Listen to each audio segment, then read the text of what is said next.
Christmas Eve, 1847. The Hargrove plantation in northern Louisiana stood silent under a moonless sky. Inside the main house, candles flickered behind frosted windows while the family prepared for midnight mass. But in the quarters behind the cotton fields, a woman named Ruth held her 3 children close, whispering promises she knew she couldn't keep. By dawn, her family would be scattered across 3 different states, sold to settle gambling debts their master had accumulated in New Orleans. What the Hargroves didn't know was that Ruth had been keeping her own ledger.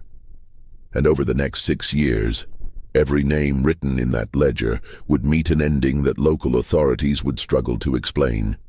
Before we continue with the story of Ruth and the Hargrove plantation, if you're hearing this from Louisiana, Mississippi, or anywhere in the South, leave a comment telling us what state you're from.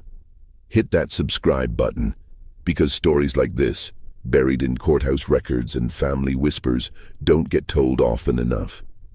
The separation happened quickly, as these things always did. But the events leading to that Christmas Eve had been building for years, like pressure behind a dam, waiting for the moment when everything would break. The Hargrove plantation sprawled across 2,000 acres of rich bottomland along the Red River, where the soil ran dark as coffee grounds and cotton grew tall enough to hide a man. The main house, a Greek revival structure with 6 white columns and a widow's walk, had been built in 1832 by Thomas Hargrove's father, Jonathan Hargrove, back when cotton prices were high and the future seemed limitless. Jonathan had been a shrewd businessman, calculating and cold, who'd built his fortune through careful investments and ruthless efficiency. He died in 1843, leaving everything to his only son, Thomas, along with a reputation that cast a long shadow. Thomas Hargrove had inherited not just the land, but also his father's taste for cards and whiskey, though none of his father's discipline or business acumen. Where Jonathan had been methodical, Thomas was impulsive. Where Jonathan had been calculating, Thomas was reckless. The plantation that had thrived under Jonathan's management began to show signs of strain under Thomas's leadership. Fields that should have been rotated were planted with cotton year after year, depleting the soil. Equipment that should have been maintained was left to rust. Debts that should have been paid accumulated like storm clouds on the horizon. By 1847, Thomas had been running the plantation for 4 years, and the cracks were beginning to show. The cotton yield was down 15% from the previous year. 3 of the field hands had died from fever during the summer, reducing the workforce. The overseer, a brutal man named Silas Crenshaw, had quit after a dispute over wages, taking with him years of experience managing the labor force. And Thomas's gambling debts, accumulated during monthly trips to New Orleans, had grown to the point where creditors were beginning to make demands that couldn't be ignored. Ruth had been born on the Hargrove property in 1815, the daughter of a woman named Esther, who'd been brought from Virginia in a coffle when she was just 16. Esther had never spoken much about her life before Louisiana, but sometimes late at night, she'd sing songs in a language Ruth didn't understand. Songs that sounded like grief given voice. Esther had died when Ruth was 12, worn out by years of fieldwork and childbearing, leaving Ruth with memories of gentle hands and a voice that could make even the saddest songs sound like hope. Ruth had learned to read by watching the Hargrove children during their lessons, memorizing letters through a crack in the schoolroom door. This was dangerous knowledge, forbidden knowledge, but Ruth's mother had encouraged it before she died. "Words are weapons," she'd whispered during one of their last conversations, her hand gripping Ruth's with surprising strength. "You just got to know when to use them, and you got to be patient. Patient like water wearing down stone. You understand me?"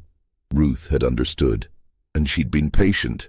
She'd been moved from field work to the main house when she was 14, after Margaret Hargrove noticed her nimble fingers and quick mind. Margaret needed a seamstress, someone who could mend the endless tears and worn spots in the family's clothing, someone who could create the elaborate dresses that Margaret wore to church and social gatherings. Ruth had proven herself capable, and more than that, she'd proven herself invisible. She could sit in the corner of the parlor for hours, sewing quietly while the Hargroves and their guests talked, and they'd forget she was there. She became part of the furniture, as unremarkable as the grandfather clock in the hall or the portrait of Jonathan Hargrove that hung above the fireplace. And while she sewed, she listened. She learned about debts and creditors, about gambling losses and business failures, about the complex web of relationships and obligations that bound the white families of Louisiana together. She learned who owed money to whom, who held grudges, who had secrets they wanted kept hidden. She learned that information was a kind of currency, and she began to collect it the way a miser collects coins. Ruth had married Samuel in 1838, in a ceremony that had no legal standing but meant everything to them. Samuel was a blacksmith on the neighboring Pritchard plantation, a man with hands scarred by years of working hot metal, with shoulders broad from swinging hammers, with a quiet strength that Ruth found comforting. They'd met at a corn shucking, one of the few social gatherings where enslaved people from different plantations could mingle, and Ruth had been drawn to his steady presence, his careful way of speaking, his refusal to be broken by the circumstances of his life. Their marriage existed in the spaces between work and sleep, in stolen hours on Sunday afternoons when Samuel would walk the 3 miles between plantations, in letters that Ruth would write and Samuel would carry back, folded small and hidden in his shoe. They built a life in those spaces, fragile and precious, always aware that it could be taken away at any moment. Their children, Daniel, born in 1838, Grace, born in 1841, and baby Thomas, born in 1846, represented a future Ruth fought to imagine despite the circumstances that defined their lives.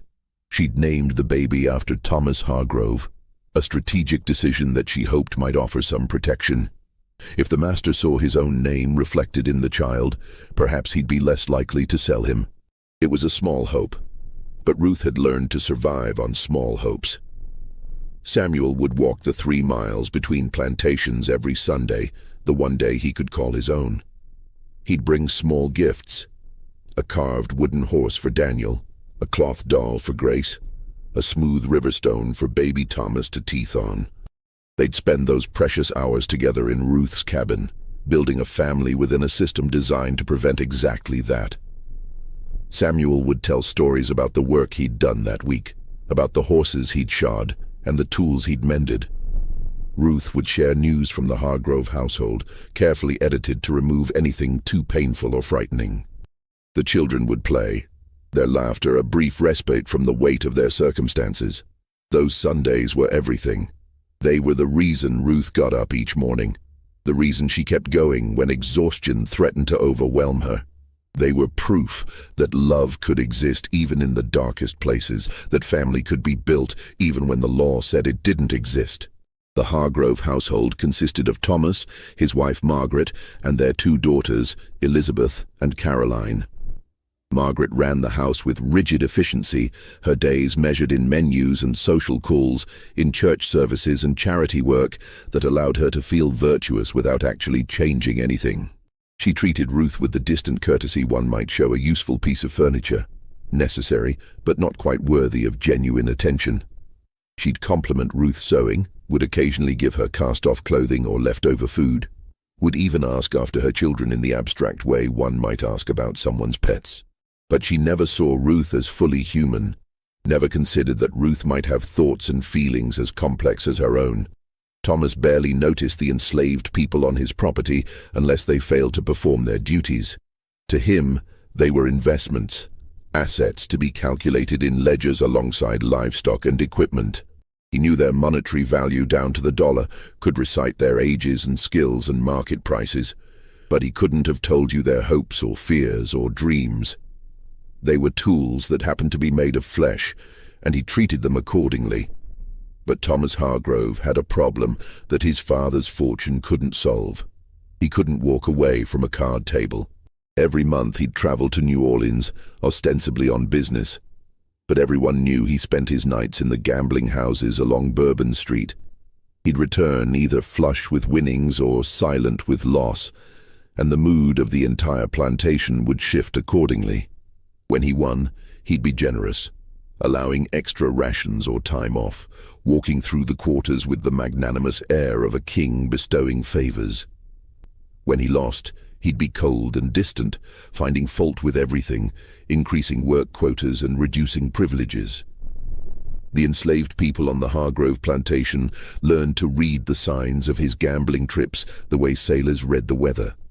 They'd watch him leave, noting his mood and the weight of his money purse, and they'd make predictions about what his return would bring. More often than not, in recent years, his returns had brought nothing good. In December 1847, Thomas returned from New Orleans with the kind of silence that preceded storms. He arrived late at night, his horse lathered with sweat despite the cold, his face drawn and pale in the lamplight. He went directly to his study without greeting his wife or daughters, and the sound of a whiskey bottle being opened echoed through the quiet house. Margaret stood in the hallway, her face tight with worry and anger, but she didn't follow him. She'd learned over the years of their marriage that there were times when Thomas needed to be left alone with his demons. Ruth, sewing in the corner of the upstairs hallway where she could catch the last of the daylight, watched Margaret's face and knew that something terrible was coming. She'd seen that expression before, that mixture of fear and resignation, and it never meant anything good for the people who had no power to protect themselves. The next few days were tense, the atmosphere in the main house thick with unspoken dread. Thomas stayed in his study, emerging only for meals, which he ate in silence while Margaret watched him with worried eyes. The daughters, Elizabeth and Caroline, sensed the tension and became quiet and subdued, their usual chatter replaced by whispers and nervous glances. Ruth first heard concrete news from Patience, Margaret's lady's maid, a woman who'd been on the Hargrove plantation for 20 years and had learned to read the signs of household disaster before they became obvious. Patience was 10 years older than Ruth, with gray threading through her hair and a network of fine lines around her eyes that spoke of years of careful observation. She'd survived by being useful and invisible, by knowing when to speak and when to stay silent, by understanding the complex dynamics of power that governed plantation life. He lost big this time. Patience whispered, while they folded linens in the upstairs hallway, her hands moving automatically through the familiar motions. The smell of lavender sachets filled the air, a scent that would forever be associated in Ruth's mind with this moment of terrible revelation. I heard him and Miss Margaret arguing last night. Woke me up. They were so loud. He owes money to 3 different men. Serious money. The kind of money that can't be paid back with a good cotton harvest or by selling off equipment. Ruth's hands stilled on the sheet she was folding, the fabric suddenly feeling heavy as lead. "How much?" she asked, her voice barely above a whisper.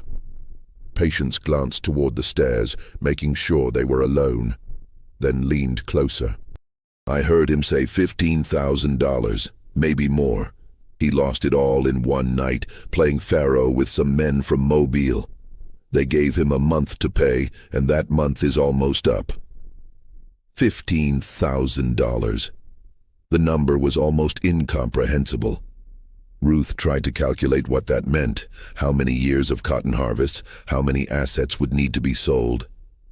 And she knew, with a cold certainty that settled in her stomach like a stone, what the most liquid assets on a plantation were. People. "He's talking about selling off assets," Patience continued, her voice heavy with the weight of what she was saying. "I heard him tell Miss Margaret that he'd have to make some difficult decisions, that sacrifices would have to be made. And Miss Margaret, she just cried and said she didn't want to know the details, that he should do what he had to do." Ruth felt something crack inside her chest, a physical sensation like ice breaking. But she kept her face calm, kept her hands steady as she resumed folding the sheet. She'd learned long ago not to show pain in front of anyone, even someone like Patience who might understand. Pain was weakness, and weakness could be exploited. "Do you know who?" Ruth asked, though she already knew the answer. She could feel it in her bones, in the way her heart had started to beat faster, in the cold sweat that had broken out along her spine. Patience's eyes met Ruth's, and the unspoken understanding passed between them. "He's been looking at the ledgers." the ones that list everyone's value. I saw them on his desk when I was cleaning. Your Daniel's name was circled, and Grace's, and there were notes in the margins, numbers and names of potential buyers. Ruth nodded slowly, her mind already racing ahead, calculating possibilities, considering options. "Thank you for telling me," she said quietly. "I'm sorry," Patience whispered, and Ruth could see that she meant it. They weren't friends, exactly. Friendship was a luxury that enslaved people couldn't always afford, but they understood each other. They were both women trying to survive in a world that saw them as property, trying to protect what little they had in a system designed to take everything. That evening, Ruth stood at the window of her small cabin, watching her children sleep. The cabin was tiny, just one room with a dirt floor and walls made of rough-hewn logs chinked with mud. There was a fireplace at one end, currently burning low, casting flickering shadows across the space. A table and 2 chairs, both made by Samuel, stood against one wall. A rope bed with a thin mattress took up most of the remaining space, and a smaller pallet on the floor served as a bed for the children. Daniel lay on his side, one arm thrown over Grace, who clutched her cloth doll even in sleep. The doll had been made by Ruth from scraps of fabric, with button eyes and yarn hair, and Grace carried it everywhere, a small comfort in an uncertain world. Baby Thomas breathed softly in his cradle, his tiny fists curled near his face, his expression peaceful in sleep. He looked like Samuel, with the same broad forehead and strong jaw, and Ruth felt her heart constrict with love and fear. The cabin smelled of wood smoke and the cornbread Ruth had made for supper, mixed with the earthy smell of the dirt floor and the faint scent of the herbs she'd hung from the rafters to dry. Outside, the December cold had settled over the plantation, unusual for Louisiana, but not unheard of. Frost glittered on the cotton stalks that hadn't been cleared from the fields, and the air had a sharp, clean quality that made everything seem more vivid. Ruth tried to memorize this moment. The sound of her children breathing, the warmth of the fire, the feeling of safety that she knew was about to be shattered. She tried to hold on to it, to store it away in her memory where it could never be taken from her. She heard footsteps approaching, heavy boots on frozen ground, the distinctive sound of a white man who didn't need to move quietly because he had nothing to fear. Her heart began to pound, but she kept her face calm, kept her breathing steady. She'd known this was coming. Patience's warning had given her time to prepare, at least mentally. The door opened without a knock. Thomas Hargrove stood in the doorway, his face flushed from whiskey, his eyes not quite meeting hers. He held a lantern in one hand, and the light cast strange shadows across his features, making him look older and more haggard than his 35 years. He wore his good coat, the one he reserved for business meetings and church, and Ruth understood that he'd dressed up for this, that he was trying to maintain some pretense of formality, of civilization, even as he prepared to destroy her family. "Ruth," he said, his voice carrying the false gentleness of someone about to inflict pain and hoping to be forgiven for it. "I need to speak with you about a business matter." She stood, smoothing her apron with hands that wanted to shake, but didn't, and waited. She didn't speak, didn't ask questions. She'd learned that sometimes silence was the best strategy, that white people would fill silence with words, would reveal more than they intended if you just waited. "I've had some financial setbacks," he continued, still not looking directly at her, his eyes fixed on a point somewhere over her shoulder. "Nothing that can't be managed, but it requires some adjustments. I've arranged sales that will settle my debts and put the plantation back on solid footing. It's a temporary measure, you understand, just until the next harvest comes in and cotton prices improve." Ruth's throat tightened, but she kept her voice steady. "Sales, sir." She made her tone respectful, subservient, the voice of someone who accepted her place in the world. It was a performance she'd perfected over years, a mask she could put on and take off as needed. "Daniel will go to a cotton plantation in Mississippi," Thomas said, the words coming faster now, as if he wanted to get them out quickly and be done with this unpleasant task. The buyer specifically requested a strong young boy who can be trained in field work. He's offering a good price, very fair. The boy will be well treated, I'm assured of that. The plantation is well run, profitable. He'll have opportunities there. Ruth felt the first blow land, felt the pain of it radiate through her chest, but she kept her face neutral.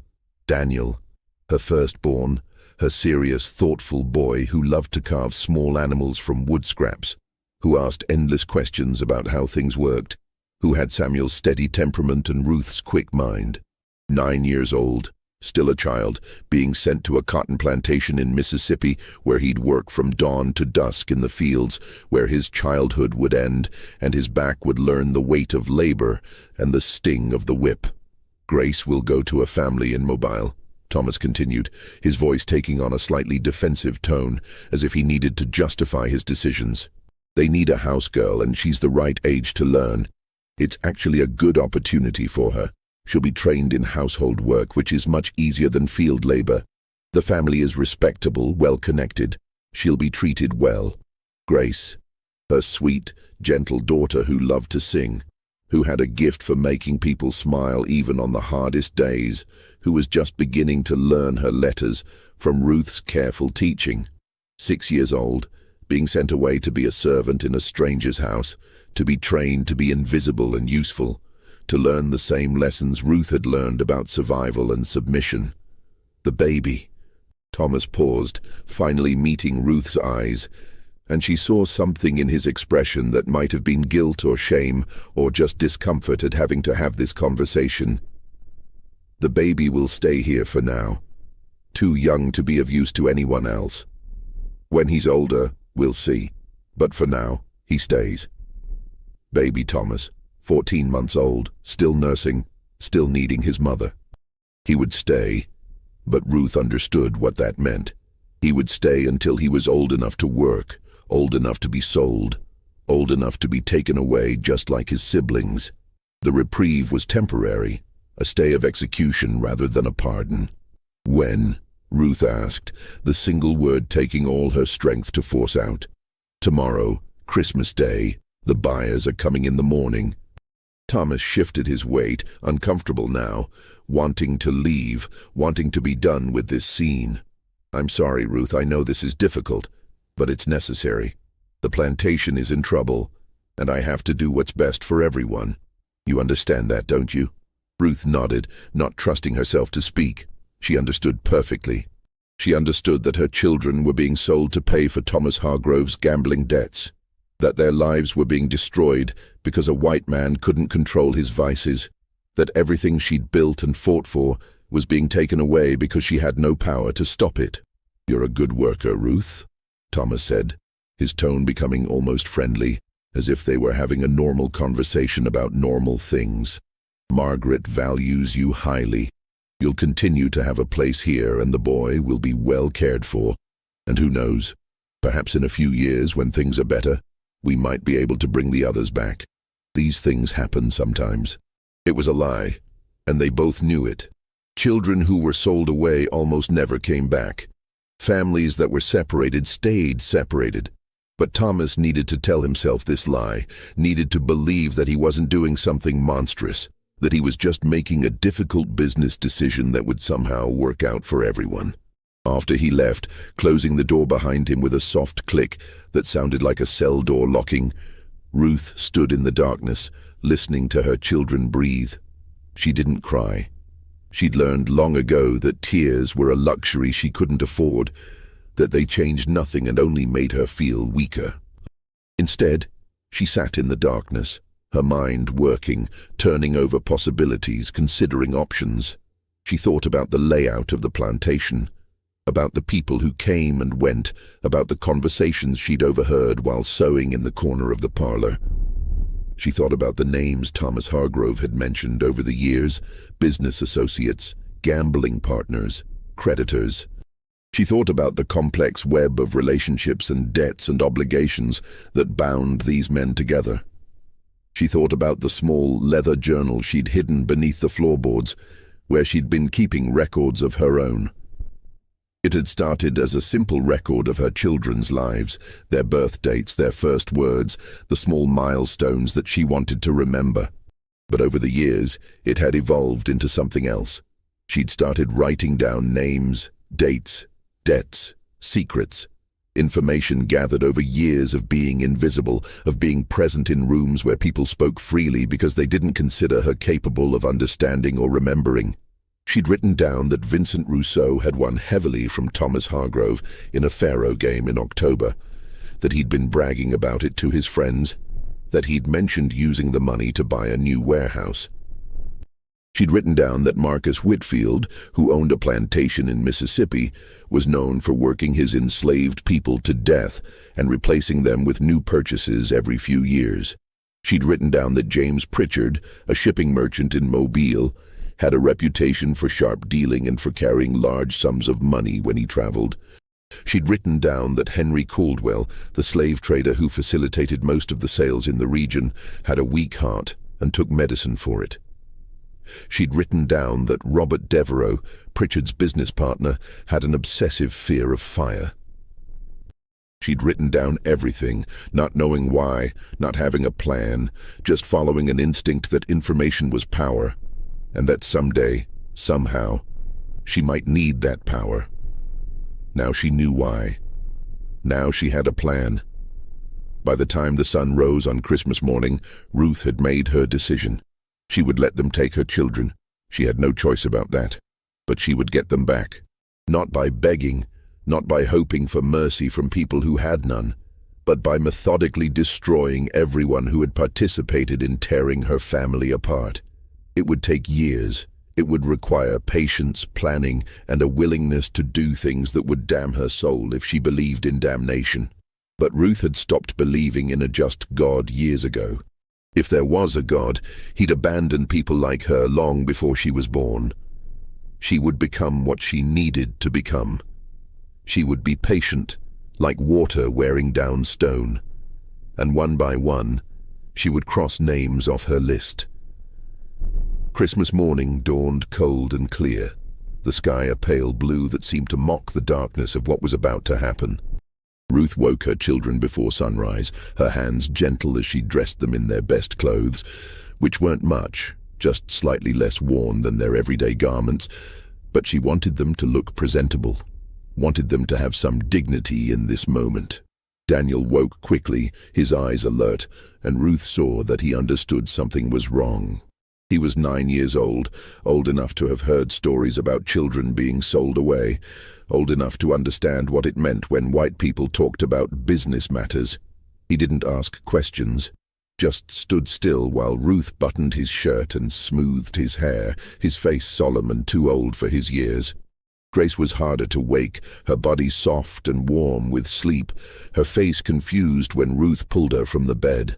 "Mama," she asked, her voice thick with sleep, "is it time for church?"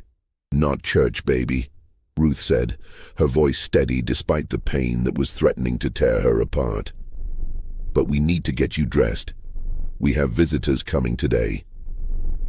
"On Christmas?" Grace's face brightened slightly. "Are we having a party?" Ruth's heart broke a little more. "Something like that. Come on now, let your mama fix your hair." She braided Grace's hair with careful precision, her fingers moving through the familiar motions while her mind screamed. She wanted to remember this, the feel of Grace's hair, silky and thick, the way her daughter leaned back against her, trusting and warm. She wanted to memorize the weight of her, the smell of her, the sound of her breathing. Baby Thomas was still asleep in his cradle, his thumb in his mouth, oblivious to what was coming. Ruth let him sleep. There would be time enough for him to wake up to this new reality. She made breakfast, cornmeal mush with a little molasses, a luxury she'd been saving for Christmas. The children ate quietly, Daniel picking at his food, Grace chattering about Christmas and presents and whether it might snow. Ruth couldn't eat, her stomach tight with dread, but she watched her children and tried to memorize every detail. The buyers arrived before noon, their carriages rolling up the long drive to the main house, their horses' breath steaming in the cold air. Ruth watched from the window of her cabin, her hands clenched so tight her nails cut into her palms. The first buyer was a man named Marcus Whitfield, the Mississippi plantation owner. He was tall and thin, with a face like a hatchet and eyes that calculated value the way a butcher calculates the worth of meat. He wore expensive clothes, a black coat with a velvet collar, polished boots, a gold watch chain visible across his vest. He looked prosperous and cold, and Ruth hated him on sight. The second buyer was a well-dressed couple from Mobile, James Pritchard and his sister, Catherine. They arrived in a fine carriage with brass fittings, and Catherine wore a dress that probably cost more than Ruth would earn in a lifetime. They looked respectable, civilized, the kind of people who went to church every Sunday and considered themselves good Christians while they bought and sold human beings. Thomas Hargrove greeted them on the front steps of the main house, his manner jovial and businesslike, as if this were any normal transaction. Ruth could hear his voice carrying across the yard, talking about the weather and the journey and the quality of the merchandise he was offering. Merchandise. That's what her children were to these people. Merchandise to be inspected and evaluated and purchased. A house servant came to fetch Ruth and the children. "Master Hargrove wants you to bring them to the house," the man said, his eyes sympathetic, but his voice neutral.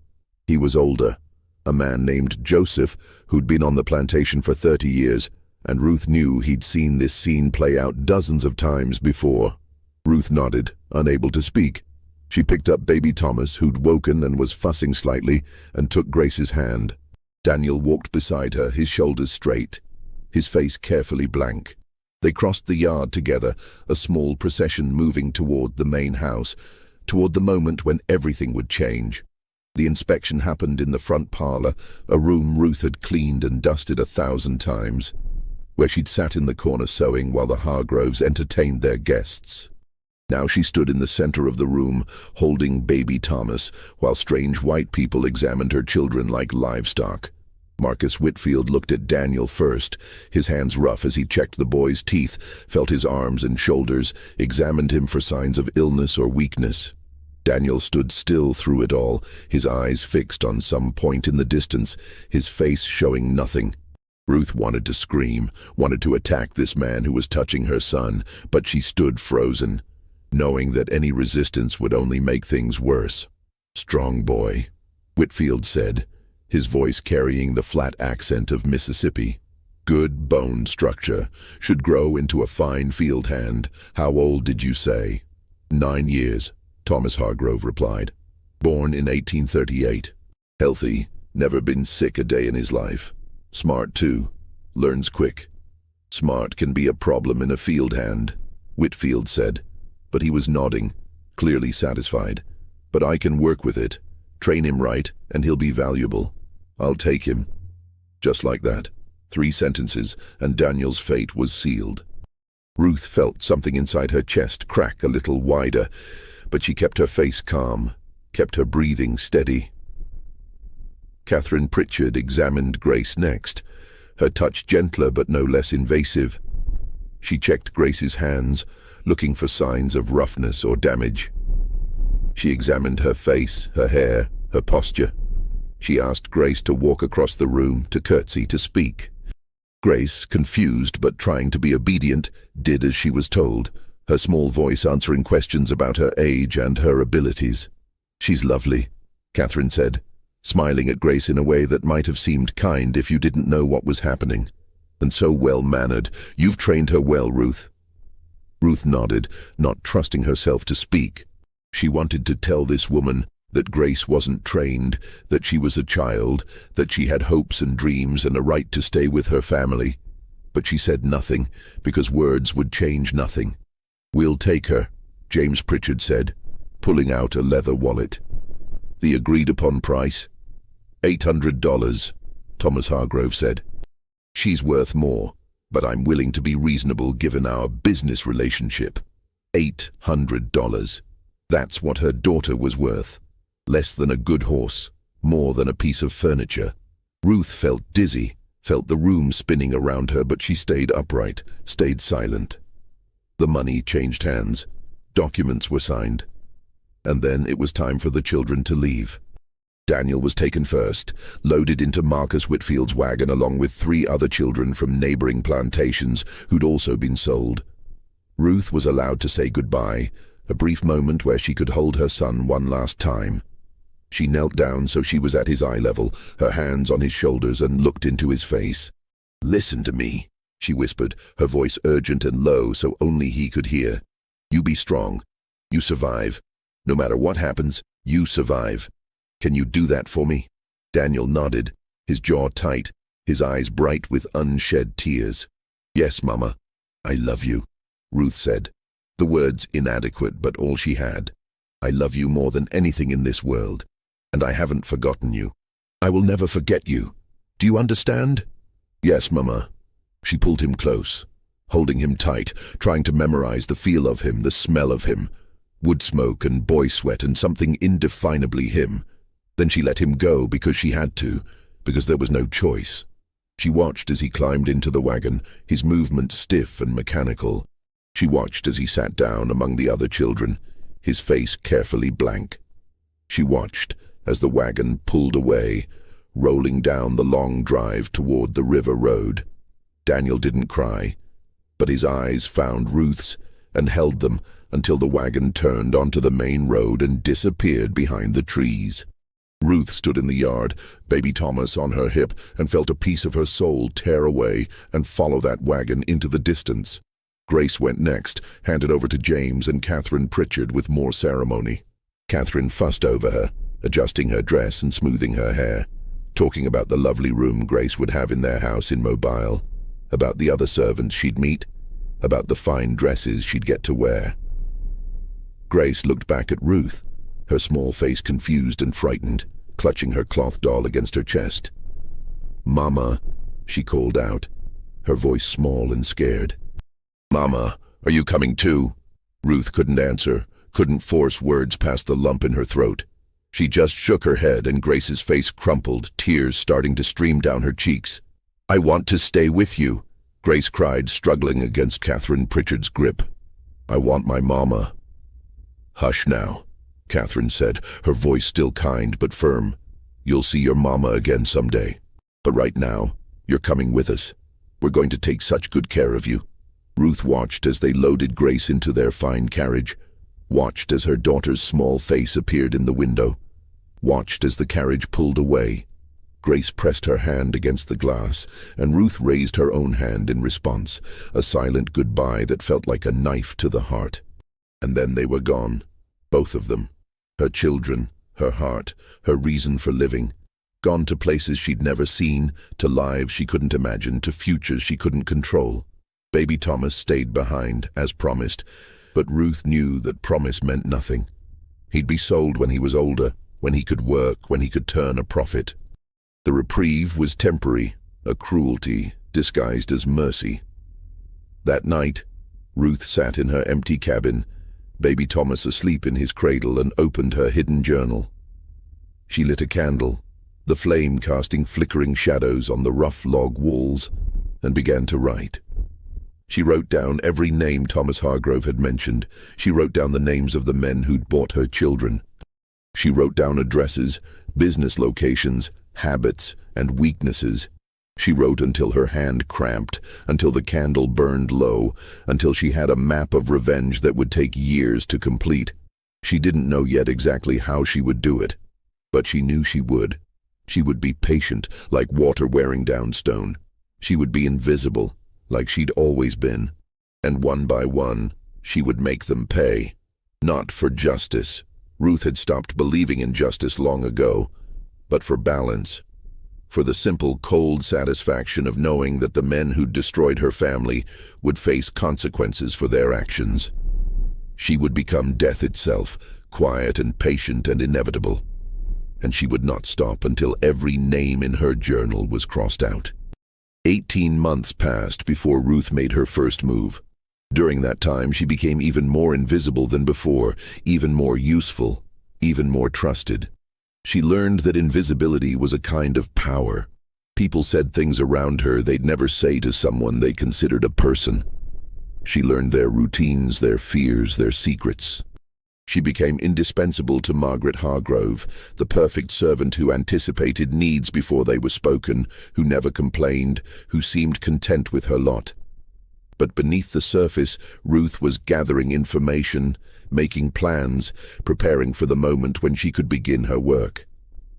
Thomas Hargrove's primary creditor was a man named Vincent Rousseau, a cotton broker in New Orleans who'd won heavily at cards the night Thomas lost everything. Rousseau had a reputation for ruthlessness in business and generosity in public. He donated to churches, supported orphanages, and was frequently mentioned in the society pages of the New Orleans newspapers that sometimes made their way to the plantation. He was a pillar of the community, respected and admired, a man who seemed to have everything. He also had a mistress in the French Quarter, a fact he kept carefully hidden from his wife and business associates. Ruth learned this from Patience, who had a cousin working in a boarding house on Dauphine Street. Information traveled along invisible networks, passed between people who had to know things to survive, and Ruth had learned to tap into those networks, to ask careful questions, and piece together information from fragments of conversation. The mistress was a woman named Celeste, a free woman of color who'd been Rousseau's kept woman for 3 years. She lived in a small apartment above a bakery, and Rousseau visited her twice a week, always in the evening, always staying until late. He was generous with her, buying her clothes and jewelry, paying her rent, giving her money for expenses. But he was also careless, assuming that because she was a woman of color, she had no connections, no friends who might talk, no way to threaten his reputation. Ruth learned all of this over months of careful questioning, of listening to gossip, of piecing together a picture of Vincent Rousseau's life. She learned that he drank heavily during his visits to Celeste, that he often left his coat hanging in the downstairs hall, that he was careless with his belongings when he was drunk. She learned that he had a silver flask that he carried everywhere, engraved with his initials, that he drank from constantly throughout the day. She learned that the boarding house where Celeste lived had rats, everyone in the quarter had rats, and that the landlady kept poison in the kitchen, a white powder mixed with lard, to make it palatable to rodents. Arsenic probably, or something similar, common enough that no one would think twice about it. In June 1849, Ruth asked Thomas Hargrove for permission to visit her sister in New Orleans. The sister didn't exist, but Thomas didn't know that, and Margaret was happy to spare Ruth for a week since the summer sewing was finished and there were no immediate social obligations requiring new dresses. Ruth took baby Thomas with her, now a sturdy 3-year-old who'd learned to be quiet when necessary, who understood somehow that there were times when silence was important. They traveled by riverboat, a journey that took 2 days, standing on the deck among other enslaved people and poor whites, watching the brown water of the Mississippi slide past. Ruth had her freedom papers, temporary ones, allowing her to travel for a specific purpose and return by a specific date. Without them, she could be picked up as a runaway and sold. The papers were another form of control, another reminder that her freedom was always conditional, always subject to white approval.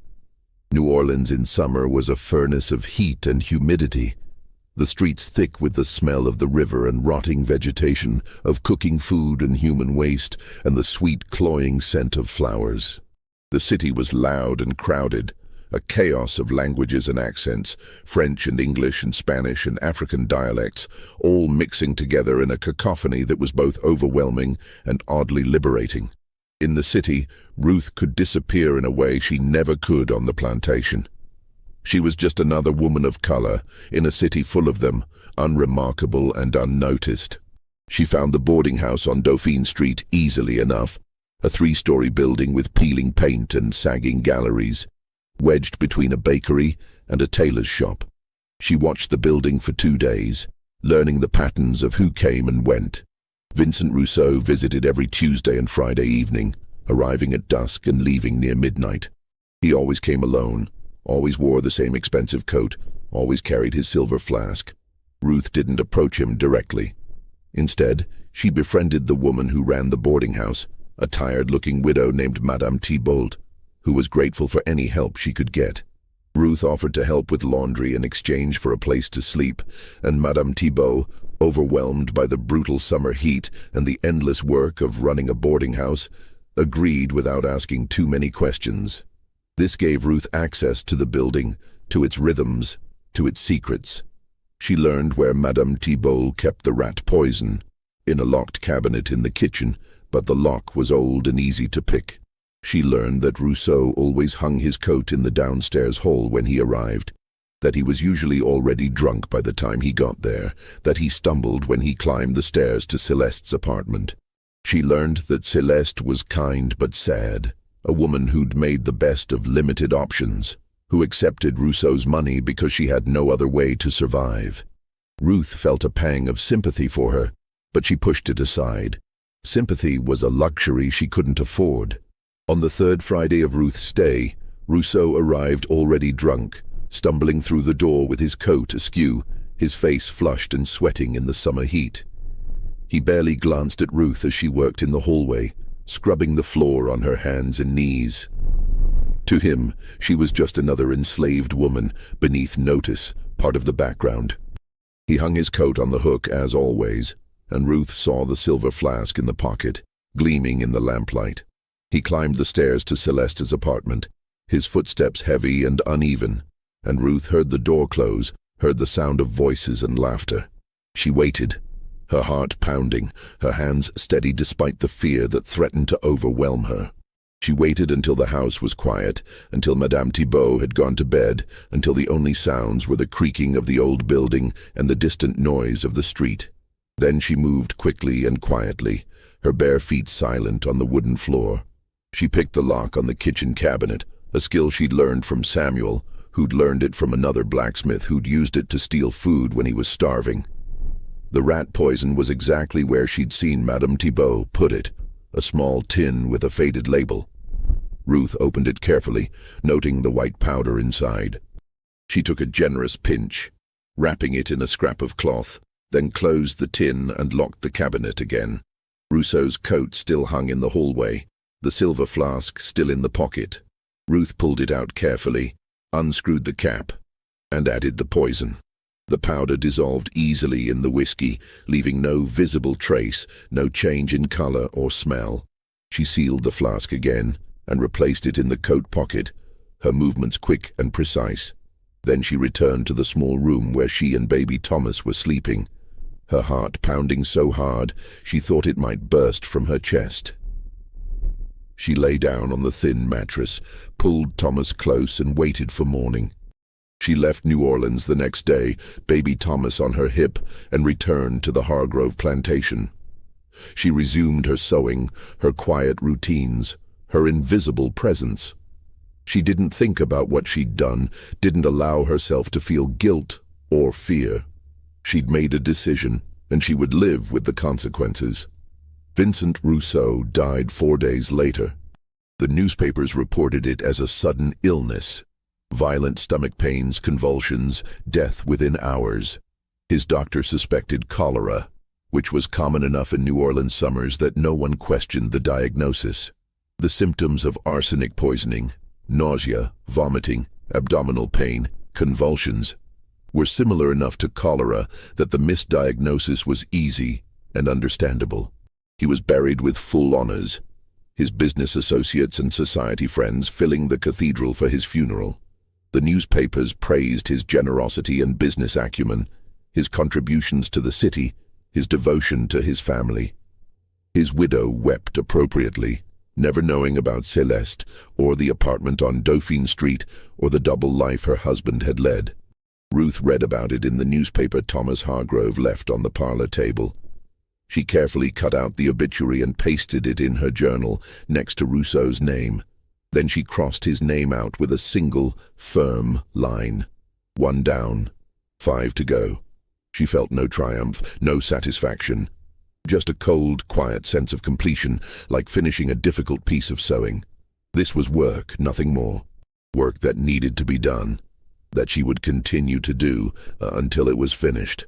The second death came in the spring of 1851, nearly 2 years after Rousseau's death. Ruth had learned through careful questioning and the invisible network of information that flowed between enslaved people that Marcus Whitfield was a brutal man who worked his people to exhaustion and beyond. She'd heard stories of beatings, of children worked in the fields from dawn to dusk, of punishments that left permanent scars. She'd heard that he went through enslaved workers quickly, working them to death and replacing them with new purchases, calculating that it was more profitable to extract maximum labor in a short time than to maintain a healthy workforce over years. She'd also learned through Sarah, a woman who'd been sold from the Hargrove plantation to a neighboring property and who sometimes visited on Sundays, that Whitfield had a weakness for a particular brand of tobacco imported from Virginia. He ordered it by mail and kept it in a locked cabinet in his study, and he would fly into a rage if anyone touched it. Sarah's husband worked on the Whitfield plantation, and he'd mentioned the tobacco in passing, describing how Whitfield would smoke it every evening after supper, sitting on the veranda with a glass of whiskey, the smoke curling up into the darkening sky. Ruth began to plan. She requested permission to visit a sick aunt in Natchez, another fictional relative, but Margaret Hargrove was in a generous mood, pleased with a particularly fine dress Ruth had made for her, and she agreed. Ruth traveled by riverboat again, baby Thomas now 4 years old, and learning to understand that silence was sometimes necessary for survival, that there were things his mother did that he shouldn't ask about. The Whitfield plantation was smaller than Hargrove's, only 800 acres, but the work was harder. Ruth arrived on a Sunday, the one day of rest, and asked to see her son. She'd brought a basket of Margaret Hargrove's preserves as a gift for the overseer, and she spoke with the deferential tone that white men expected, her eyes downcast, her voice soft and respectful. The overseer was a man named Briggs, with tobacco-stained teeth and suspicious eyes, a man who'd made a career out of extracting labor from human beings through fear and violence. He initially refused Ruth's request, saying that visits weren't allowed, that it would disrupt the routine. But Ruth persisted, offering the preserves, mentioning that she'd traveled all the way from Louisiana, appealing to whatever shred of humanity might exist beneath his brutal exterior. Eventually he relented, perhaps moved by the preserves or perhaps just tired of arguing. He allowed Ruth 1 hour with Daniel in the shade of a live oak tree near the quarters, with the understanding that she would leave immediately afterward and not cause any trouble. Daniel was 11 years old now, but he looked older. His hands were calloused and scarred, his back bore the marks of the whip. Ruth saw them when he turned, saw the raised welts and old scars that told a story of pain and punishment. His eyes held a hardness that broke Ruth's heart, a wariness that no child should have. But when he saw her, something in his face softened, and for a moment he looked like the boy she remembered. They sat together under the live oak, baby Thomas playing nearby with a stick and some pebbles, and Ruth held Daniel's scarred hands in hers. She wanted to cry, wanted to rage against the injustice of it all, but she kept her face calm, kept her voice steady. "I haven't forgotten you," she whispered, her voice low so no one else could hear. "I haven't forgotten any of you, and I'm going to make this right." Daniel looked at her with those two old eyes, eyes that had seen too much, that had learned too early how cruel the world could be. "How, Mama?" he asked, his voice flat without hope. "You let me worry about that," Ruth said, squeezing his hands gently. "You just stay strong. Can you do that for me? No matter what happens, no matter how hard it gets, you stay strong. You survive. Promise me." He nodded slowly. "I promise, Mama." "Tell me about your life here," Ruth said, needing to know, needing to understand what her son was enduring. "Tell me everything." Daniel told her about the work, picking cotton from dawn to dusk, his hands bleeding from the sharp bowls, his back aching from bending over for hours. He told her about the overseer, about the whippings for working too slowly or not meeting the daily quota. He told her about the food, cornmeal and salt pork, never enough, always hungry. He told her about the other children, some of whom had died from fever or exhaustion or accidents in the fields. He told her about Marcus Whitfield, who would ride through the fields on his horse, watching them work, occasionally stopping to criticize or threaten or strike someone who wasn't working fast enough. He told her about the fear that permeated everything, the constant awareness that any mistake could result in punishment, that there was no safety, no respite, no hope. Ruth listened to all of it, her heart breaking with every word, her resolve hardening like steel. She memorized every detail, stored it away, added it to the ledger of crimes that needed to be answered for.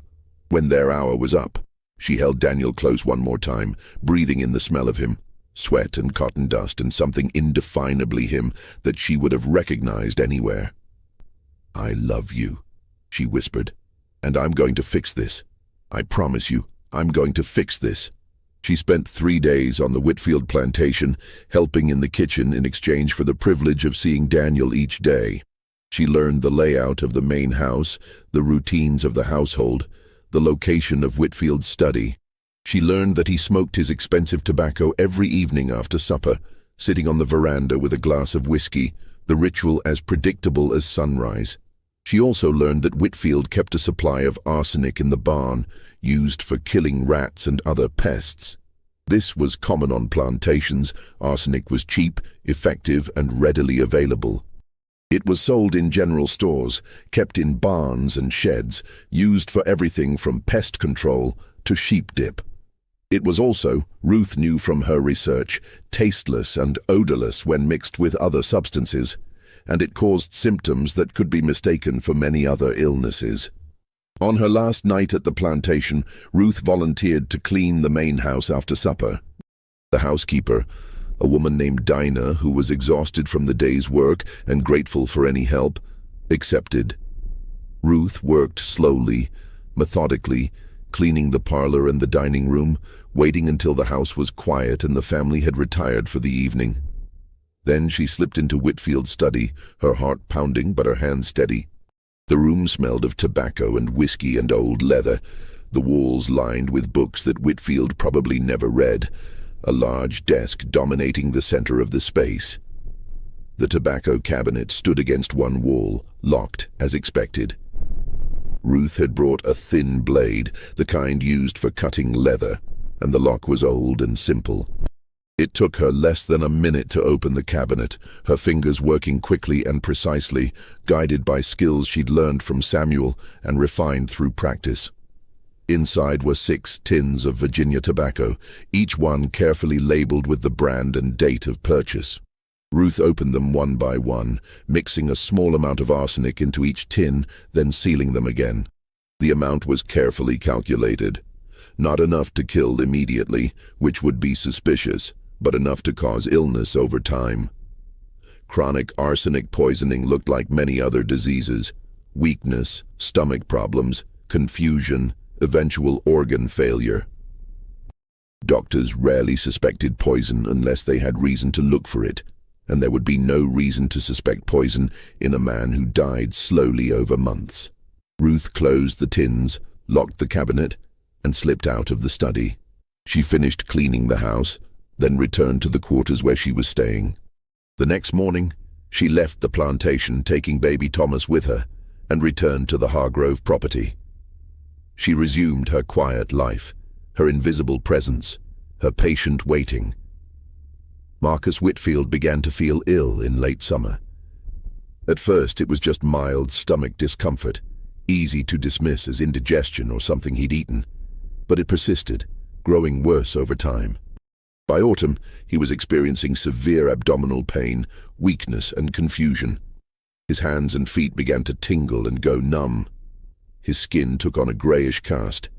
He consulted doctors who prescribed various treatments: bloodletting, purgatives, tonics. Nothing helped. By winter, he was bedridden, unable to work, his body wasting away. He died in February 1852, nearly a year after Ruth had poisoned his tobacco, his death attributed to a wasting disease, possibly cancer or consumption. The doctor who attended him noted the symptoms in his records: abdominal pain, peripheral neuropathy, skin discoloration, but never suspected arsenic poisoning. Why would he? Whitfield was a wealthy plantation owner, not someone who had enemies who might want to poison him. His death was tragic, but not suspicious. Ruth learned of his death through Sarah, who heard it from her husband. She added Whitfield's obituary to her journal, a brief notice in the local newspaper, noting his death and listing his survivors, and crossed out his name. 2 down, 4 to go. She thought about Daniel, still on the Whitfield plantation, now under new ownership. She'd learned that the plantation had been sold to pay Whitfield's debts, the enslaved people sold along with the land. Daniel had been purchased by a man named Henderson, who owned a smaller plantation nearby. Ruth didn't know if Henderson was better or worse than Whitfield, but at least Whitfield was gone. At least the man who'd worked her son like an animal, who'd scarred his back with a whip, who'd treated him as less than human, that man was dead. It wasn't enough. It would never be enough. But it was something. Time moved differently for Ruth after that. Each day was the same. Sewing, cooking, caring for baby Thomas, who was growing into a quiet, watchful child, who asked few questions and learned to read the moods of the white people around him. But beneath the surface, Ruth was always planning, always gathering information, always preparing for the next move. She learned patience on a level she'd never imagined possible. Months would pass between opportunities, years between actions. But she never forgot, never wavered, never lost sight of her goal. The journal hidden beneath the floorboards of her cabin became her Bible, the names written there her scripture. She would read them at night by candlelight, memorizing every detail, adding new information as she learned it, refining her plans. She also began teaching Thomas to read and write, using stolen books from the Hargrove Library, teaching him at night when no one could see. It was dangerous. Enslaved people caught reading could be punished severely, but Ruth was careful, and Thomas was a quick learner. She taught him not just letters and words, but also how to think, how to observe, how to understand the world around him. Words are weapons, she told him, repeating her mother's words. Information is power. You remember that. You watch, you listen, you learn, and you never let them know how much you understand. Thomas nodded, his young face serious, and Ruth saw in him the same quiet determination that had sustained her through years of loss and pain. He was Samuel's son, with his father's steady temperament and strong hands, but he was also her son, with her quick mind and patient fury. The third death came in 1853, 5 years after the Christmas Eve separation.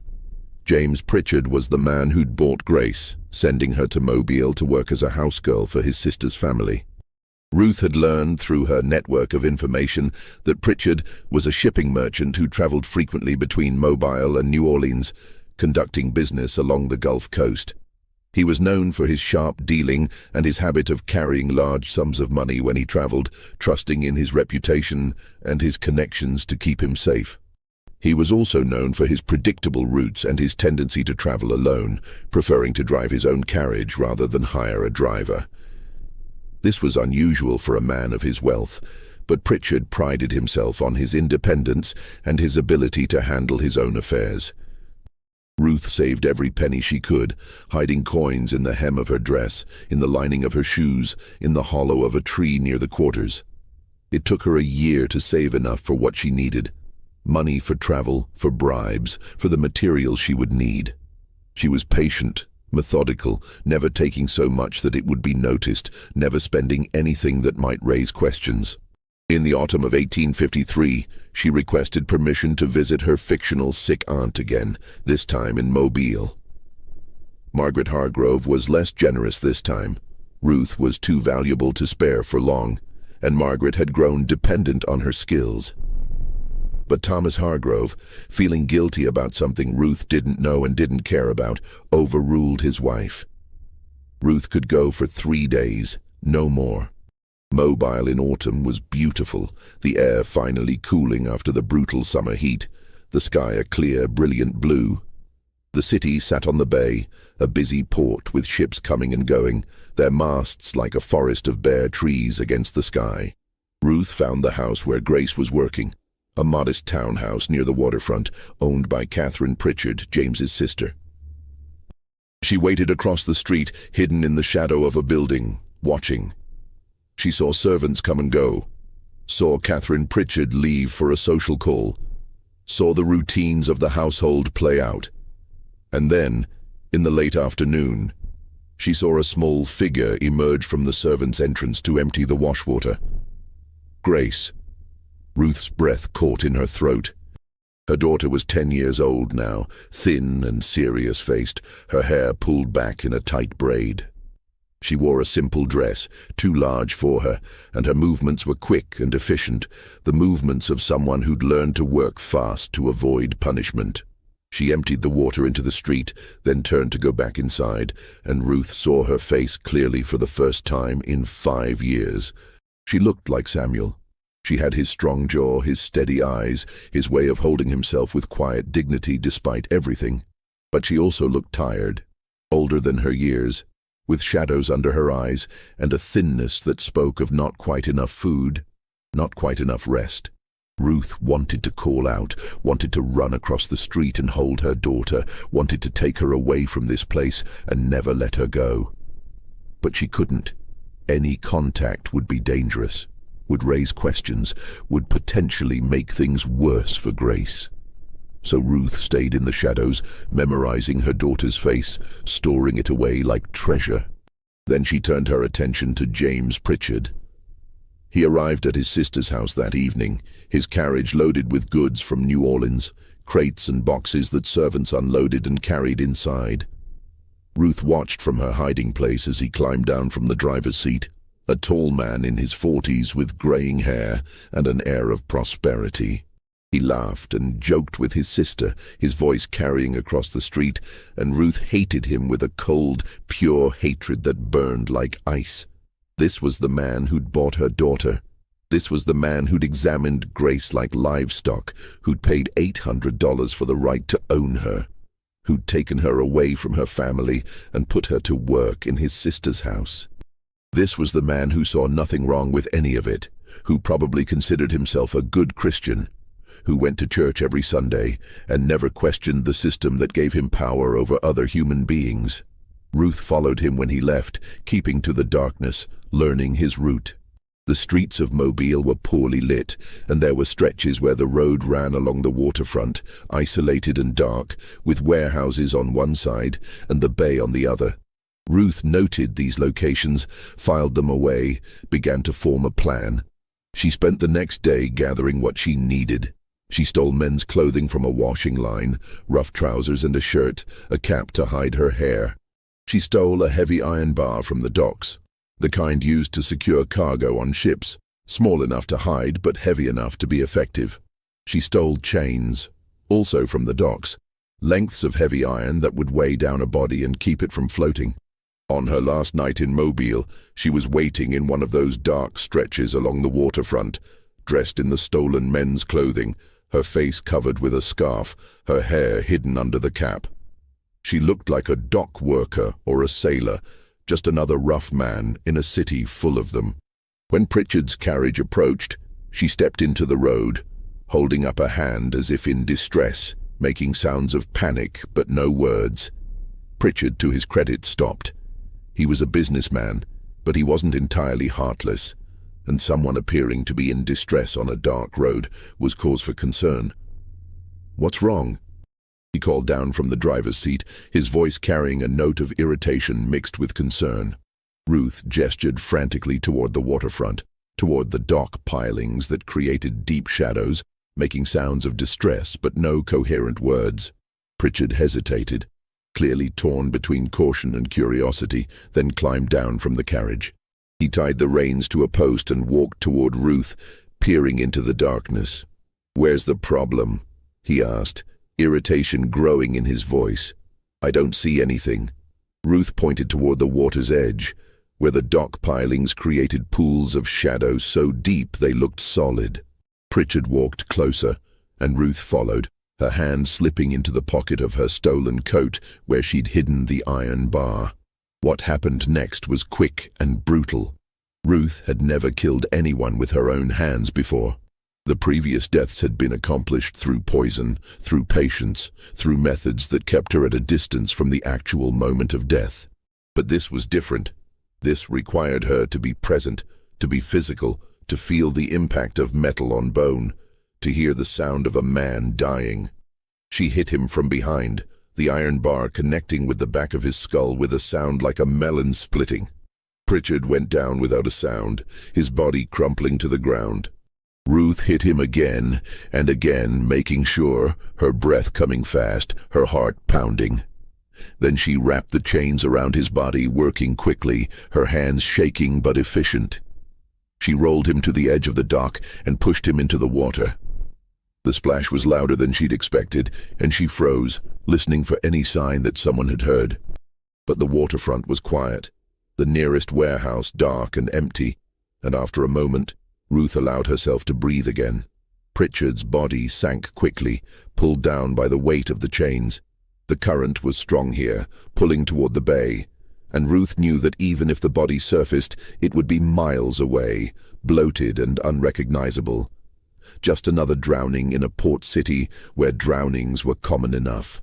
She returned to the place where she'd hidden her own clothes, changed quickly, and buried the stolen clothing and the iron bar in the mud near the waterfront. Then she walked back to the boarding house where she was staying, her legs shaking, her hands still trembling with adrenaline and fear. She'd killed a man, not with poison, not at a distance, but with her own hands, feeling the impact, hearing the sound, seeing the body fall. She'd crossed a line that couldn't be uncrossed, had become something she'd never imagined becoming. But when she thought of Grace, of her daughter's thin face and tired eyes, of the years of servitude stretching ahead of her, Ruth felt no regret, only a cold satisfaction and a determination to continue. She returned to the Hargrove plantation 2 days later, resuming her quiet life, her invisible presence. She told Margaret that her aunt had died, and Margaret expressed perfunctory sympathy before handing Ruth a pile of mending. James Pritchard was reported missing a week later. His carriage was found abandoned near the waterfront, his money and goods gone. The authorities assumed robbery, probably by one of the rough men who worked the docks or one of the sailors who passed through the port. Mobile was a busy city full of transients and criminals, and robberies weren't uncommon. The case was investigated briefly, then filed away as unsolved. Ruth added a newspaper clipping to her journal, a brief article about Pritchard's disappearance, noting that he was presumed dead, and crossed out his name. 3 down, 3 to go. She thought about Grace, still in Catherine Pritchard's house, now under the uncertain future that Pritchard's death had created.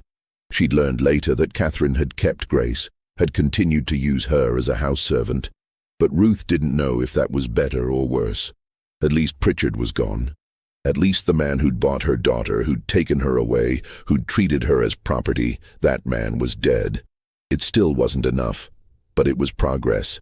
The 4th and 5th deaths required more patience, more planning, more careful execution. Ruth was getting older now, approaching 40, which was old for someone who'd lived her life, who'd endured what she'd endured. Her hands were starting to show the signs of age, the joints sometimes aching in cold weather, her eyes needing more light for close work. But her mind was as sharp as ever, her determination undiminished, her patience as deep as the ocean. Baby Thomas was growing into a young man, quiet and intelligent, learning to read from the books Ruth stole from the Hargrove library. She taught him at night, by candlelight, the same way her mother had taught her. She taught him letters and numbers, history and geography, everything she could glean from the books she borrowed and returned before they were missed. Words are weapons, she told him, repeating the lesson she'd learned from her own mother. Information is power. You watch, you listen, you learn. And you remember everything because you never know when you'll need it. Thomas nodded, his young face serious, his eyes reflecting the candlelight. He was 12 now, old enough to understand that his mother was doing something dangerous. Old enough to keep secrets, old enough to help in small ways. He would watch the main house, would report on conversations he overheard, would help Ruth gather the information she needed. The fourth target was Henry Caldwell, the man who'd facilitated the sales of Ruth's children, acting as Thomas Hargrove's agent in the transactions. Caldwell was a slave trader based in Natchez, a man who made his living separating families and calculating human worth in dollars and cents. He had an office near the river, with barred windows and a sign advertising Negro sales and purchases, and he was known throughout the region as someone who could move enslaved people quickly and efficiently, who had connections to buyers across the South, who could turn human beings into profit with minimal fuss. Ruth had learned that he suffered from a weak heart. He'd mentioned it once when visiting the Hargrove plantation, complaining about chest pains and shortness of breath, asking Margaret if she had any remedies. Margaret had suggested various tonics and teas, and Caldwell had nodded gratefully, mentioning that his doctor had prescribed something similar. Ruth had filed this information away, adding it to her journal, knowing that someday it might be useful. Now, years later, she retrieved that information and began to build a plan around it.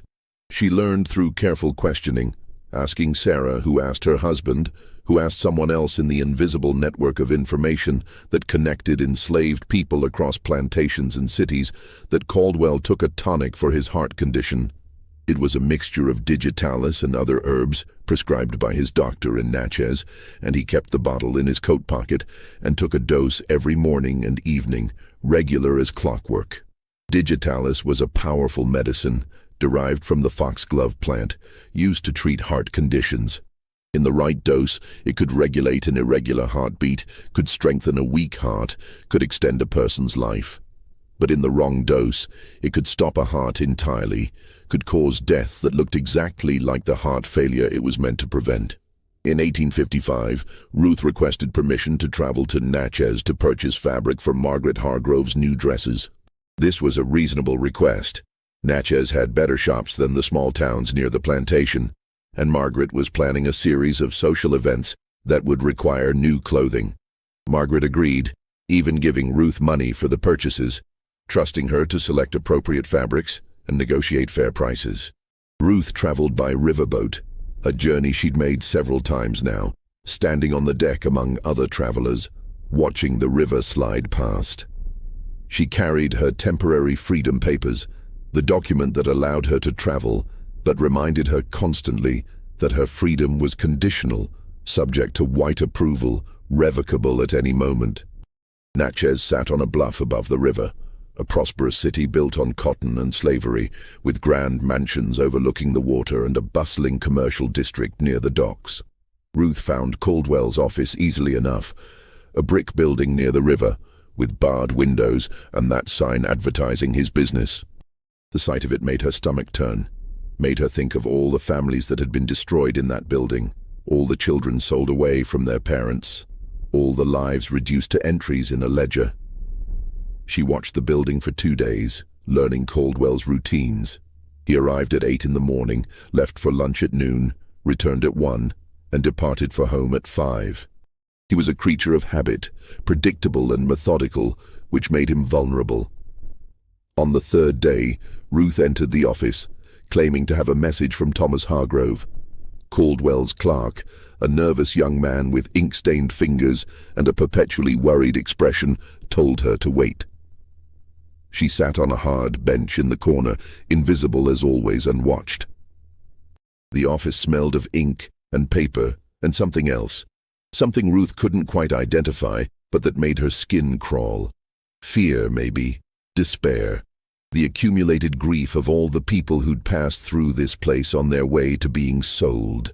Caldwell emerged from his private office at noon, pulling on his coat, preparing to leave for lunch.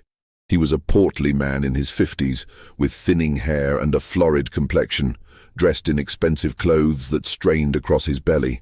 He reached into his coat pocket, withdrew a small brown bottle, and took a drink, his face screwing up slightly at the taste. Then he replaced the bottle and left for lunch, the door closing behind him with a jingle of bells. Ruth waited until the clerk left for his own lunch. He always left 5 minutes after Caldwell, locking the door behind him, but leaving the office unattended for the hour they were both gone. This was Ruth's opportunity, the window she'd been waiting for. She'd brought her own bottle, identical to Caldwell's, purchased from an apothecary in New Orleans during one of her previous trips. She'd filled it with a mixture that looked and tasted like his tonic, digitalis and herbs and alcohol, but contained 10 times the normal dose of digitalis. Too much digitalis would overstimulate a weak heart, would cause it to beat irregularly, would eventually stop it entirely. Ruth moved quickly once the clerk was gone. She slipped into Caldwell's private office, her heart pounding, her hands steady despite her fear. The office was larger than she'd expected, with a desk covered in papers and ledgers, shelves lined with more ledgers, a safe in the corner. Caldwell's coat hung on a hook near the door, and Ruth could see the brown bottle in the pocket. She switched the bottles, leaving the poisoned one in Caldwell's coat pocket, taking the real one with her. The entire operation took less than a minute, and then Ruth was back on her bench in the corner, her face calm, her breathing steady, as if she'd never moved. The clerk returned first, then Caldwell, who nodded at Ruth absently and disappeared back into his office. Ruth waited a few more minutes, then left, claiming that she'd deliver the message another time since Mr. Caldwell seemed busy. She spent the rest of the day purchasing fabric for Margaret, selecting patterns and colors, negotiating prices, playing the role of the trusted servant on an errand. Then she returned to the riverboat and traveled back to the Hargrove plantation, the poison tonic safely hidden in her bag. Henry Caldwell died that evening, collapsing at his dinner table after taking his evening dose of tonic. His wife screamed, his children panicked, and a doctor was summoned, but there was nothing to be done. Caldwell's heart had stopped, suddenly and completely, and he was dead before the doctor arrived. The doctor ruled it heart failure, which was true enough. Caldwell had a weak heart. Everyone knew that, and heart failure was a common cause of death for men his age. No one suspected the tonic, which was discarded after his death as no longer needed. No one thought to test it, to check if the dosage was correct, to question whether someone might have tampered with it. Ruth learned of his death through the newspapers, through the invisible network of information that connected enslaved people across the region. She added his obituary to her journal and crossed out his name. 4 down, 2 to go. She thought about all the families Caldwell had separated, all the children he'd sold, all the lives he'd destroyed in pursuit of profit. She thought about how he'd facilitated the sale of Daniel and Grace, how he'd calculated their worth in dollars and cents, how he'd treated them as commodities rather than human beings. His death didn't undo any of that. It didn't bring back the families he'd destroyed, didn't heal the wounds he'd inflicted, but it meant he couldn't hurt anyone else. It meant one less monster in the world. It still wasn't enough. But Ruth was patient. She had 2 more names in her journal, and she would cross them out one by one until the work was done. The 5th death was the hardest, because it required Ruth to return to New Orleans and face the man who'd bought Grace after James Pritchard's disappearance. His name was Robert Devereaux, and he was Catherine Pritchard's business partner, having taken over James Pritchard's shipping interests after Pritchard's disappearance.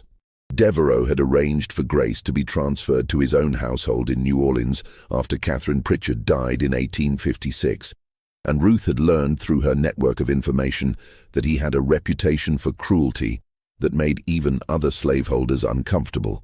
She'd heard stories of beatings, of punishments that went beyond what was considered acceptable even in a system built on violence, of enslaved people who'd tried to run away and been caught and made examples of. She'd heard that Devereaux enjoyed inflicting pain, that he saw it as a way of maintaining control, that he believed fear was the most effective tool for managing his property. Ruth thought about Grace in that house, subject to that man's cruelty, and her determination hardened into something cold and implacable. Devereaux had to die, and his death had to be thorough, final, absolute. She also learned that Devereaux had a particular fear: fire. His father had died in a warehouse fire when Devereaux was a child, trapped inside when the building collapsed, and Devereaux had developed an obsessive fear of flames as a result. He kept multiple fire buckets in every room of his house, checked the fireplaces constantly, forbade candles in the upper floors, and would wake in the night to make sure no fires had started. It was a well-known quirk, something his business associates joked about, something his household staff had learned to accommodate. Ruth filed this information away, recognizing it as a weakness, a vulnerability that could be exploited. In 1857, Ruth made her final trip to New Orleans. Thomas was 14 now, old enough to be left alone, old enough to understand what his mother was doing, even though she never spoke of it directly. Before she left, she held him close, breathing in the smell of him, wood smoke and young man's sweat, and something indefinably him. "I'll be back," she told him, her voice steady despite the fear that threatened to overwhelm her. "And when I come back, things are going to change. Do you understand?" Thomas nodded, his young face serious, his eyes reflecting a maturity beyond his years. "I understand, Mama. Be careful." "I'm always careful," Ruth said, and it was true. She'd been careful for years, patient and methodical, never taking unnecessary risks, never acting without a plan. But this time felt different, more dangerous, more final. She arrived in New Orleans in late summer, when the heat made everyone careless and tired, when the city smelled of rotting vegetation and human waste and the sweet, cloying scent of flowers. She found work in a boarding house near Devereaux's home. The same strategy she'd used years before with Vincent Rousseau, offering to help with laundry and cleaning in exchange for a place to sleep. Devereaux's house was a 3-story townhouse in the Garden District, built of wood with elaborate ironwork balconies, painted a pale yellow that had faded in the harsh sun. It was beautiful, and Ruth noted with cold satisfaction, highly flammable. The ground floor housed Devereaux's office and a formal parlor. The second floor contained the family's living quarters. The third floor was servants' quarters and storage. Ruth watched the house for weeks, learning its rhythms, its vulnerabilities. She learned that Devereaux kept his business records in his office, including documents related to his slave purchases and sales, ledgers that recorded the names and prices of human beings as if they were livestock. She learned that he worked late into the night, often falling asleep at his desk, his body heavy with whiskey and exhaustion. She learned that the household staff was reduced at night, with only a single enslaved man keeping watch downstairs, and that man often fell asleep in his chair, exhausted from the day's work. She also managed to see Grace, briefly, when the girl was sent on an errand to the market. Grace was 14 now, no longer a child, but not quite a woman, tall and beautiful with her mother's eyes and her father's strong jaw. She moved through the market with quick efficiency, her face carefully blank, her eyes downcast, the posture of someone who'd learned to be invisible. Ruth watched from a distance, her heart aching with love and grief and rage. She wanted to call out, wanted to run to her daughter, wanted to take her away from this place and never let her go. But she couldn't risk it. Any contact would be dangerous, would potentially make things worse for Grace. So Ruth stayed hidden, memorizing her daughter's face, storing it away like treasure, and continued with her plan. On a hot September night, when the air was thick and still, when the city seemed to be holding its breath, Ruth entered Devereaux's house through the servants' entrance. She'd stolen a key weeks earlier, making a wax impression and having a copy made by a blacksmith who didn't ask questions, who took her money and handed over the key without meeting her eyes. She moved through the dark house like a ghost, her bare feet silent on the wooden floors, her breathing steady despite the fear that made her heart pound. She climbed the stairs to the 3rd floor, to the storage room where she knew she'd find what she needed. Old rags, turpentine, lamp oil, the materials of fire, innocent on their own but deadly in combination.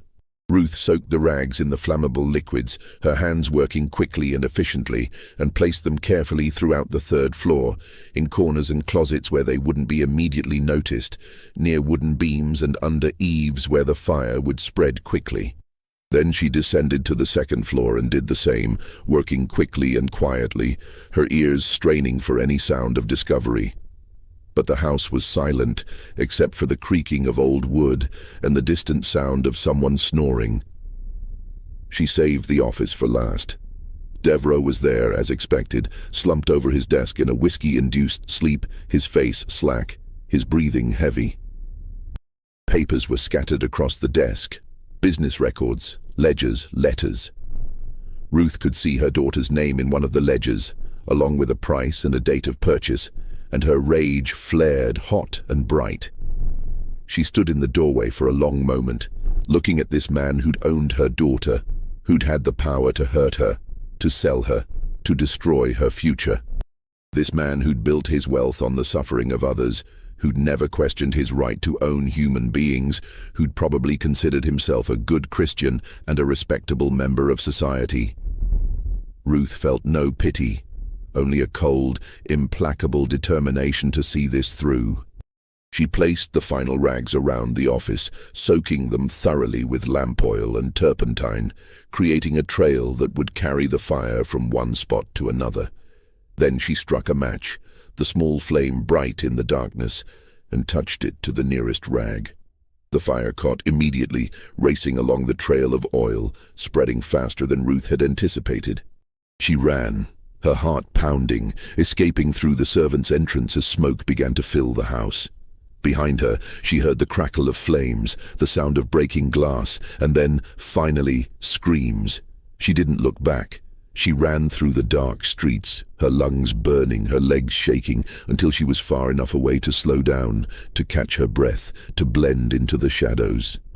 The fire consumed Devereaux's house entirely, the flames visible from across the city, a pillar of fire and smoke that lit up the night sky. People came running from nearby houses, forming bucket brigades, trying to stop the fire from spreading to neighboring buildings.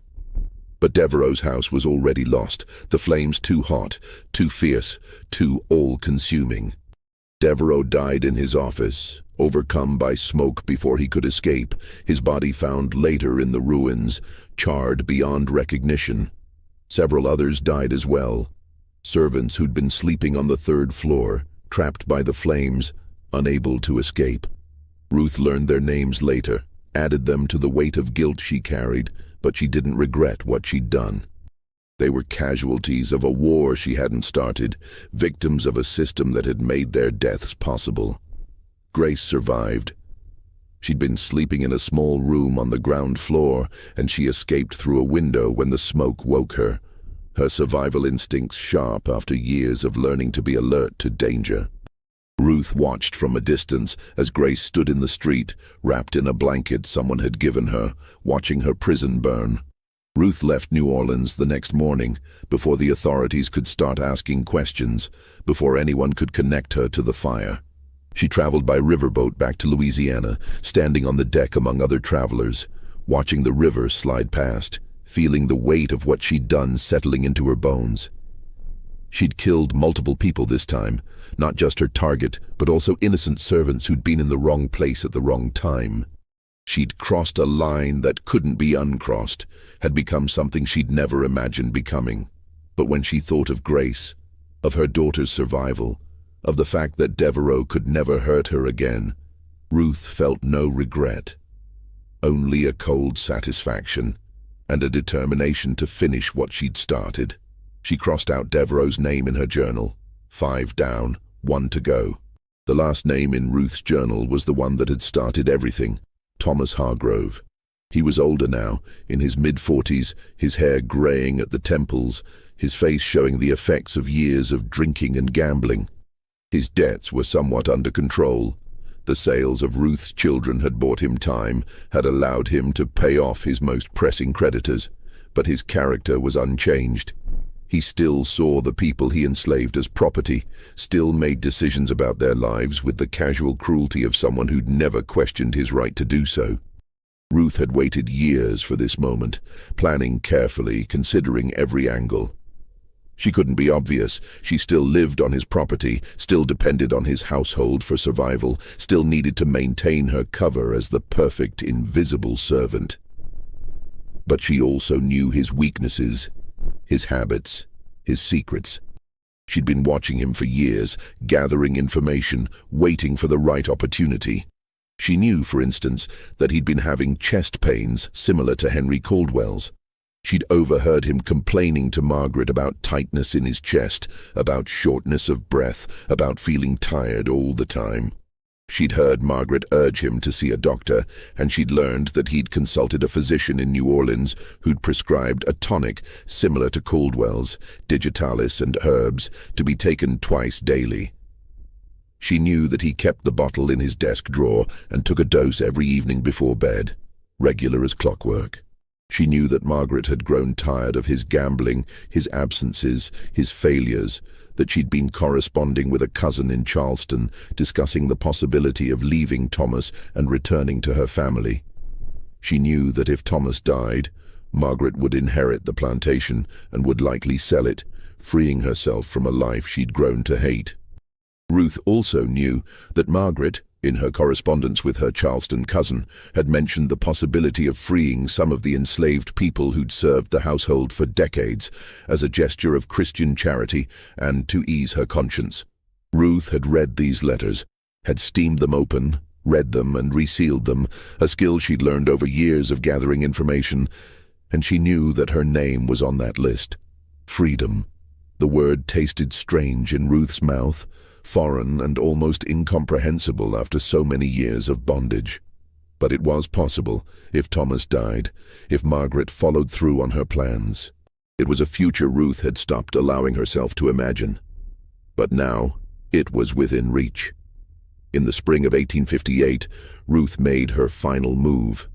It was simple, almost elegant in its simplicity, a repetition of the method she'd used on Henry Caldwell. She switched Thomas Hargrove's tonic with a poisoned version, the same mixture she'd used before, digitalis in a dose 10 times stronger than prescribed, enough to stop a weak heart entirely. She did it on a Tuesday evening, while Thomas was at dinner and the study was empty. She moved quickly and quietly, her hands steady despite the significance of what she was doing. This was the last name, the final act, the end of a journey that had taken nearly 11 years. She switched the bottles, leaving the poisoned one in Thomas's desk drawer, taking the real one with her. Then she returned to her cabin, her heart pounding, her hands shaking with adrenaline and fear, and something that might have been triumph. Thomas Hargrove died on a Thursday evening in May, collapsing in his study after taking his evening dose of tonic. Margaret found him an hour later, slumped in his chair, his face grey, his eyes staring at nothing. She screamed for help, and servants came running, but there was nothing to be done. Thomas was dead, his weak heart finally giving out, his body worn down by years of drinking and stress and poor health. The doctor ruled it heart failure, which surprised no one. Thomas had been showing signs of poor health for months, had been complaining of chest pains and fatigue, had been prescribed medicine for his condition. His death was tragic, but not unexpected, the natural result of a life lived without moderation or care. Margaret wept appropriately at the funeral, standing beside the grave in her black dress, her daughters on either side of her, accepting condolences from neighbors and business associates. Ruth stood in the back, among the other enslaved people from the plantation, her face composed, her hands folded, showing nothing of what she felt. She felt no triumph, no satisfaction, only a cold, quiet sense of completion, like finishing a difficult piece of sewing. This was work, nothing more. Work that had taken 11 years, that had required patience and planning, and a willingness to become something she'd never imagined becoming. She crossed out the final name in her journal that night, sitting in her cabin by candlelight, her hand steady as she drew the line through Thomas Hargrove's name. Then she closed the journal and sat in the darkness, listening to Thomas, her son, now 15 years old, breathing in his sleep. It was done. All of them were dead. Every man who'd participated in tearing her family apart, every man who'd profited from her children's suffering, every man who'd treated human beings as property to be bought and sold. They were all gone, and Ruth had been the instrument of their destruction. She should have felt something, triumph, satisfaction, relief. But she felt only emptiness, a hollow place where her rage had been, and a bone-deep exhaustion that made her feel ancient. Margaret Hargrove sold the plantation 6 months after Thomas's death, just as Ruth had predicted. She returned to Charleston with her daughters, eager to leave behind the memories of a failed marriage and a life she'd never wanted. As part of the sale, and following through on the plans she'd mentioned in her letters, she freed several of the enslaved people who'd served the household for decades. Ruth was among them. She received her freedom papers on a cold December morning, nearly 11 years after that Christmas Eve when her family had been torn apart. She was 43 years old, her hands showing the signs of age, her hair threaded with grey, but her mind was as sharp as ever. Thomas, her son, not the dead master, was 15, tall and strong, with his father's shoulders and his mother's intelligence. They left Louisiana together, traveling north to Philadelphia, where Ruth had heard there were communities of free black people who might help them start over. The journey was long and difficult, traveling by riverboat and then by train, always careful to keep their freedom papers close, always aware that their freedom was fragile, subject to challenge, that they could be kidnapped and sold back into slavery if they weren't careful. But they made it, arriving in Philadelphia in the spring of 1859, 2 free people in a city that was still dangerous for black people, but offered more possibilities than the South ever could. Ruth never told Thomas what she'd done. She never told anyone. The journal she'd kept for so many years was burned, page by page, in a fireplace in a boarding house in Philadelphia. She watched the pages curl and blacken, watched the names and dates and careful records of revenge turn to ash, and felt a weight lift from her shoulders. But Ruth did try to find her other children. She placed advertisements in newspapers, contacted churches and aid societies, followed every lead no matter how faint. She wrote letters to people who might have information, traveled to cities where she'd heard rumors, spent what little money she had on the search. She never found Daniel. She learned, years later, from a man who'd been enslaved on the Whitfield plantation, that Daniel had died of fever in 1854, just 2 years after Marcus Whitfield's death. He'd been 11 years old, still a child, worked to death in the cotton fields of Mississippi. The news broke something in Ruth that had somehow survived everything else, and she wept for the first time in years, grieving for the son she'd lost, for the boy who'd never had a chance to be free. She never learned what happened to Grace after the fire in New Orleans. The trail went cold, and despite years of searching, despite advertisements and letters and inquiries, Ruth never saw her daughter again. She didn't know if Grace had been sold again, or if she'd escaped in the chaos after the fire, or if she'd died. The not knowing was its own kind of torture, worse in some ways than knowing for certain. Ruth lived the rest of her life in Philadelphia, working as a seamstress, her skills with needle and thread providing a modest living. She attended church, became part of a community of free black people who supported each other, who helped new arrivals from the South, who worked together to survive in a city that was better than the South, but still far from welcoming. She never remarried. Samuel had been her husband, the love of her life, and no one could replace him. She'd learned through her network of information that he'd died in 1856, his heart giving out, while he worked at the forge on the Pritchard plantation. She grieved for him, quietly, privately, adding his loss to the weight of grief she carried. She never spoke of the years on the Hargrove plantation, or the Christmas Eve when her family was torn apart, or the 11 years she'd spent methodically destroying the men responsible.